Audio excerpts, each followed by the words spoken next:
Vous vous rappelez du cas de Irina Zarutska? C'était cette jeune Ukrainienne qui a subi tout simplement ce que commence à subir beaucoup trop de monde et surtout beaucoup trop de femmes.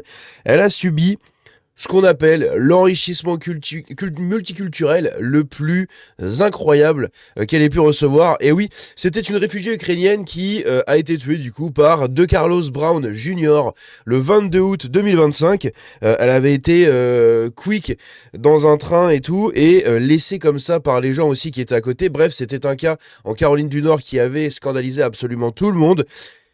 Le meurtrier vient d'être déclaré inapte pour son jugement.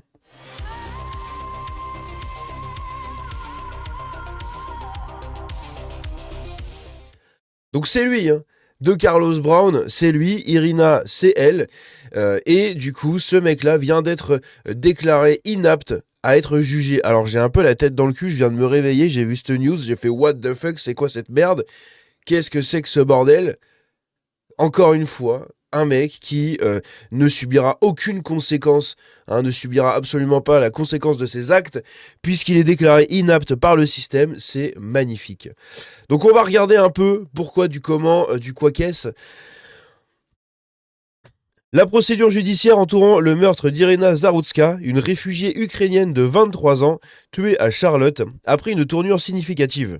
L'homme, qui l'a mortellement poignardé dans le métro, a été déclaré inapte à être jugé par un établissement psychiatrique public qui suspend actuellement le procès local. C'est magnifique. Franchement, mais c'est magnifique. C'est l'enrichissement le plus génial qu'on peut subir. Voilà, c'est des coups de couteau et que le mec qui te met un coup de couteau soit déclaré inapte. Voilà, c'est ça, le multiculturalisme, c'est génial. Un tournant soudain dans l'affaire. Un rapport d'évaluation a conclu que De Carlos Brown Jr., donc ce monsieur ici en qui tu lui donnerais le bon Dieu sans confession, n'était pas à ce stade apte à être jugé dans le cadre de la procédure pénale engagée contre lui. Suite à cette conclusion, sa défense a demandé un report de 180 jours de l'audience prévue le 30 avril, c'est magnifique. Audience qui devait aborder entre autres la question de sa capacité mentale et les prochaines étapes de l'affaire. 180 jours. 6 mois. C'est un truc de ouf. Le procès est suspendu et non enterré. Donc il n'est pas enterré, mais bon, il y a très peu de chances qu'il le déclare apte dans 6 mois. Hein. C'est scandaleux. Vraiment, c'est scandaleux. Je pense à cette famille. C'est vraiment un enfer, mais c'est.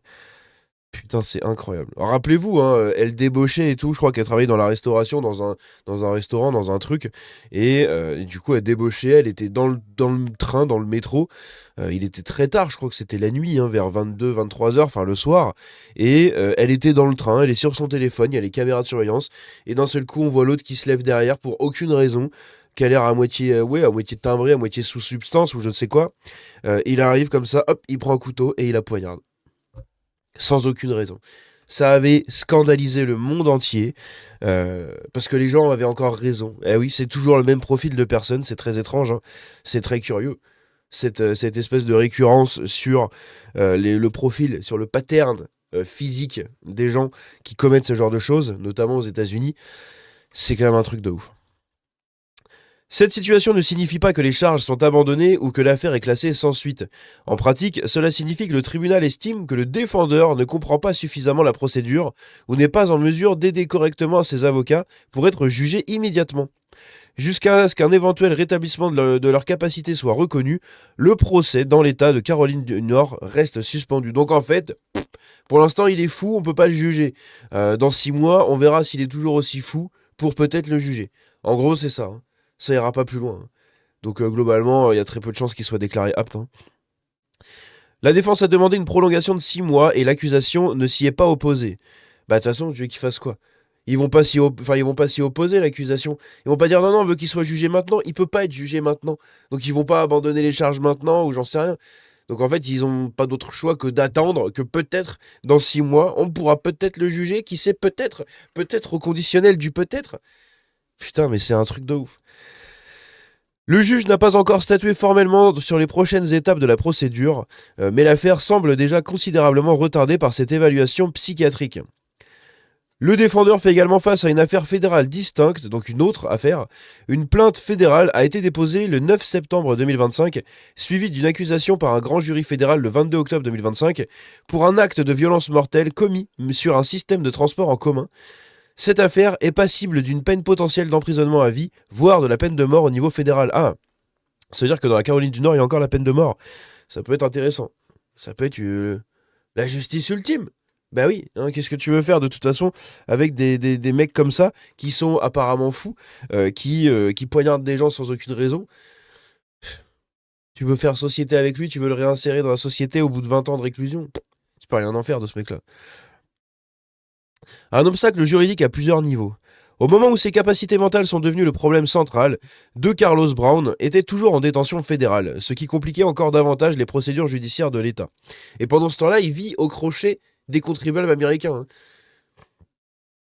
Il est nourri, logé, blanchi, en prison, tout va bien. Il mène sa meilleure vie en prison, le mec. Hein. En d'autres termes, alors que l'affaire reste ouverte sur tous les fronts, le processus judiciaire est désormais bloqué par la question centrale de son état mental. Irina Zarutzka a été tuée le 22 août 2025 à bord du ferry Lynx Blue Line à Charlotte. À 23 ans, elle avait fui la guerre en Ukraine pour reconstruire sa vie aux États-Unis. L'attaque était lâche et aléatoire et a profondément choqué l'opinion publique mondiale. Oui, c'est une réfugiée qui vient, qui travaille. C'est ça le truc, hein. C'est que c'est pareil. Hein. La plupart des gens comme De Carlos Brown, quand ils vont dans d'autres pays, ils travaillent pas déjà, ils font rien, ils glandent. Elle a émigré aux États-Unis pour changer de vie et fuir la guerre en Ukraine. Elle bosse, elle s'intègre dans la société, d'accord. Elle participe à la vie publique, à la vie, voilà, elle participe au bien-être commun de la ville. Hein, elle paye ses impôts, elle paye ses factures, elle bosse, en plus en restauration. Donc du coup, elle nourrit aussi des gens, elle est au service des gens. Et en fait, elle se fait poignarder par un mec qui était probablement au chômage ou faisait de la merde, hein, devait squatter à droite à gauche, était sous substance, peut-être c'était un dealer, bref, on n'en sait foutrement rien, c'est un cassos, qu'est-ce que vous voulez que ce soit d'autre? C'est un truc de malade, c'est la symbolique de la société actuelle. C'est-à-dire que t'as une nana qui fuit la guerre, qui s'intègre dans sa nouvelle société, qui travaille et tout, qui se fait poignarder par un déchet. Voilà. Et c'est un truc de malade. Et ce mec-là est déclaré inapte. Bah, il est fou. Bah oui, il est fou. Et du coup, il est inapte. On s'en bat les couilles. Parce qu'il comprend rien à la procédure, parce qu'il est complètement à l'ouest, parce qu'il est complètement à la ramasse. Il doit avoir le cerveau tellement détruit par tellement de substances qu'en fait, même sans forcément avoir des gros problèmes psychiatriques, il est complètement à la ramasse. Et quand tu connais pas, quand tu comprends pas ta procédure dans laquelle t'es coupable, etc., enfin, t'es accusé et compagnie, bah en gros, tu t'es apparemment jugé inapte. Et c'est un truc de malade. Franchement, c'est lunaire. Je sais pas quoi rajouter de plus. Si ce n'est, bah, j'espère qu'il sera jugé apte à être jugé dans 6 mois. Mais c'est un truc de fou. Bref, dites-moi ce que vous en pensez dans les commentaires. On se dit à la prochaine. C'est lunaire. Ciao.